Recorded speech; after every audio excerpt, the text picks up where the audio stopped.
really leading this sector for more than 10 years now, very, very effectively. But for the support that we had been receiving in terms of balanced development in this sector, possibly AID wouldn't have. That includes poultry, that includes goatry, that includes meat production, that includes our other segments of the animal resources development. There has been all-round development because of his commitment for the cause, and every time our leaders dream. Whatever we do at the end of the day is the farmers who should benefit the most. So he had been steering it very effectively. So his invitation and Mr. Maiti's sincerity not take me away, even if I am responsible for certain other segments of the entire developmental operations of the state. I also look after certain, apart from rural development in general.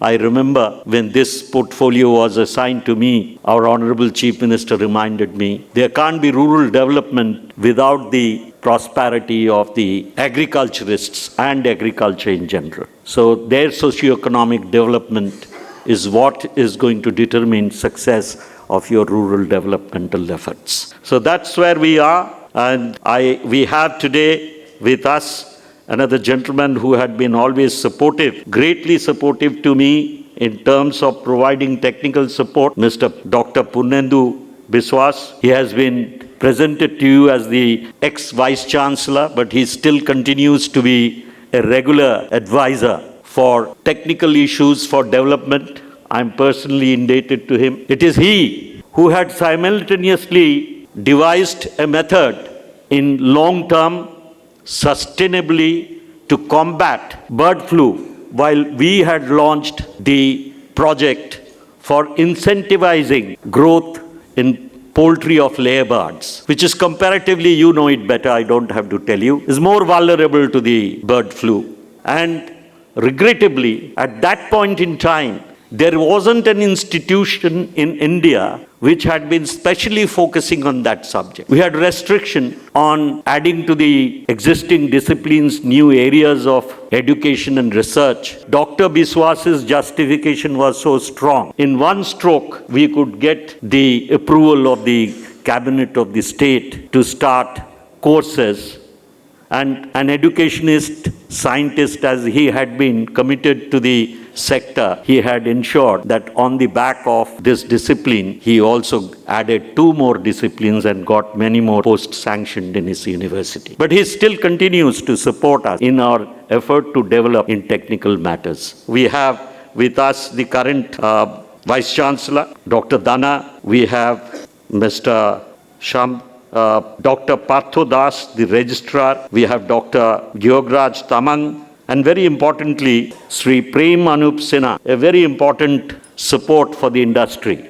I am quite often critical of the financial institutions because I always feel that the financial institutions, despite the major ones having had been nationalized way back in 68, still the preference to incentivize the industry and the industrialists seems to be of the topmost priority than the downtrodden who can make better use with much lesser help and thus really enrich our country. But Mr. Sinha has proved me wrong. He had been very, very actively supportive of the priority sector, which in my terms of reference is the agricultural sector. He was briefing me what initiative he has taken on behalf of the largest nationalized commercial bank, State Bank of India. There is a special MOU signed with the poultry industry thanks to Mr. Madan Mohan Maiti. Not only he is a very big poultry grower himself or poultry industrialist himself, he understands it better, he understands the finances much better. And I know he would have argued and bargained the best terms from the best financial institution of the country. So thank you, Mr. Sinha. I'm glad that you are present here today. I usually I'm known to be very critical, but I also appreciate good work. Mr. Sinha has taken the leadership. I hope his other colleagues in the banking industry will follow his footsteps in West Bengal. We have Mr. Vasant Kumar, President, Poultry Breeders Welfare Association. We have Mr. Uday Singh Vyas, President of Indian Poultry Equipment Manufacturers Association. Mr. Nigam, I believe he is a very knowledgeable and authority in this area. There are other dignitaries on the dais, and amongst the dignitaries in front of it are presidents of association of various other states. Welcome to Calcutta. And ladies and gentlemen, it's been as I said, it's always a pleasure for me to see a lot of known faces,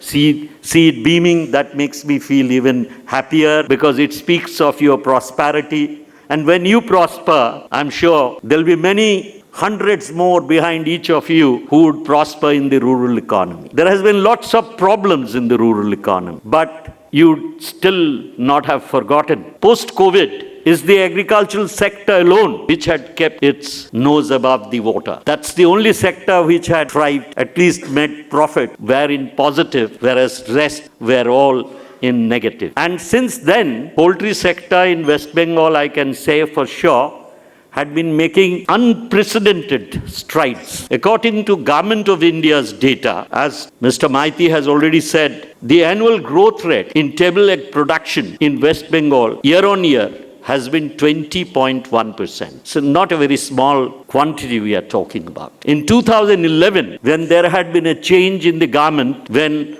our Honorable Chief Minister took over the reins of rule in West Bengal, where she had brought in the paradigm shift in strategizing growth in the agricultural sector. She's the first political administrator in India and certainly in many other countries where I have had the privilege of working for decades, who had told me what is important is the income of the farmers when we are talking of farmers who are marginal and small. And I told you about her affinity for convergent growth as long as it really helped the bottom line of each farming family. Mr. Maiti was telling you about our effort to grow hybrid maize in West Bengal. Why did we choose hybrid maize in West Bengal?